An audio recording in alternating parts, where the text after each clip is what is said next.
اور ایک اور اہم خبر، جموں کشمیر میں کورونا وائرس سے آج مزید 2 افراد کی موت ہو گئی ہے۔ اس طرح یوٹی میں وائرس کی وجہ سے مرنے والوں کی تعداد بڑھ کر 15 ہو گئی ہے۔ ہلر کوکرناگ اننت ناگ کے رہنے والے 75 سالہ ایک شخص کی سی ڈی اسپتال سری نگر میں موت ہوئی ہے۔ مریض کو پہلے SMHS میں بھرتی کرایا گیا تھا، بعد میں سی ڈی اسپتال منتقل کیا گیا۔ ادھر ضلع کلگام سے تعلق رکھنے والی ایک 65 سالہ خاتون کی بھی موت کی خبر ہے۔ وہ SMHS سری نگر میں داخل تھی، آج انہیں سی ڈی اسپتال منتقل کیا گیا تھا جہاں ان کی موت واقع ہو گئی۔ اننت ناگ سے ہی خبر ہے کہ district police lines Anant Nag سے حاصل کردہ تمام 19 نمونوں کا نتیجہ مثبت آیا ہے۔ کہا جا رہا ہے کہ تمام positive case Jammu Kashmir police کی آرمڈ ونگ کے پولیس اہلکاروں کے ہیں۔ کشمیر میں 5 ڈاکٹرز بھی اس وائرس سے متاثر پائے گئے ہیں۔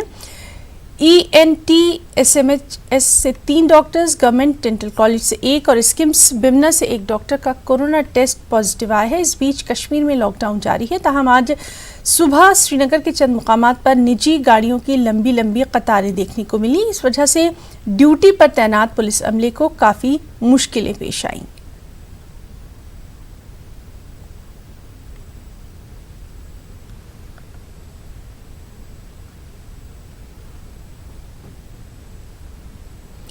دارالعلوم دیوبند کی جانب سے فتویٰ جاری کیا گیا ہے۔ اس فتوے میں کہا گیا ہے کہ لوگ جمعے اور عید کی نماز گھروں میں ہی ادا کریں اور حکومت کی جانب سے جاری کی گئی گائیڈ لائن کا خیال رکھیں۔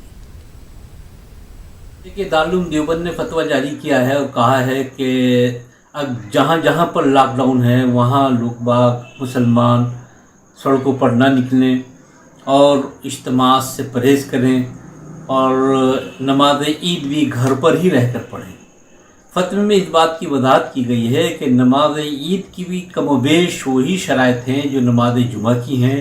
جس طریقے سے نماز جمعہ گھر پر پڑھا جا رہا ہے، اسی طریقے سے نماز عید بھی گھر پر ادا کی جا سکتی ہے۔ انہی ساری باتوں کو لے کر دارالفتہ نے آج ایک فتویٰ جاری کیا ہے۔ اسی کے ساتھ ساتھ دارالعلوم دیوبند کے محتمم مولانا مفتی ابوالقاسم نعمانی صاحب نے تمام ملت اسلامیہ سے اپیل کی ہے کہ عید کو سادگی کے ساتھ منایا جائے اور اسراف بیجا سے بچا جائے، خریداری سے بچا جائے۔ غیر ضروری خریداری اور بازار جانے سے پرہیز کرنے کا فائدہ یہ ہوگا کہ آپ غربا کی مدد کر سکتے ہیں۔ اس پیسے سے جتنا ہو سکتا ہے مساکین کی، غربا کی مدد کی جائے، ضرورت مندوں کی مدد کی جائے اور عید کو سادگی کے ساتھ منایا جائے۔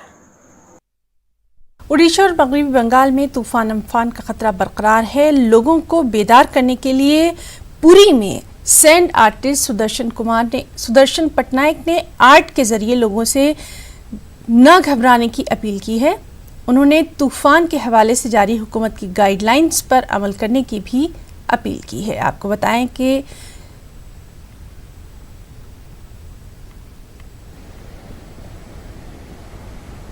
ایک سال کے بعد پانی کے بعد پھر سائیکلون آ رہا ہے۔ میں سب کو یہ انوروھ کرتا ہوں کہ آپ سرکار کی طرف سے جو انسٹرکشن ہے اس کو مانیے۔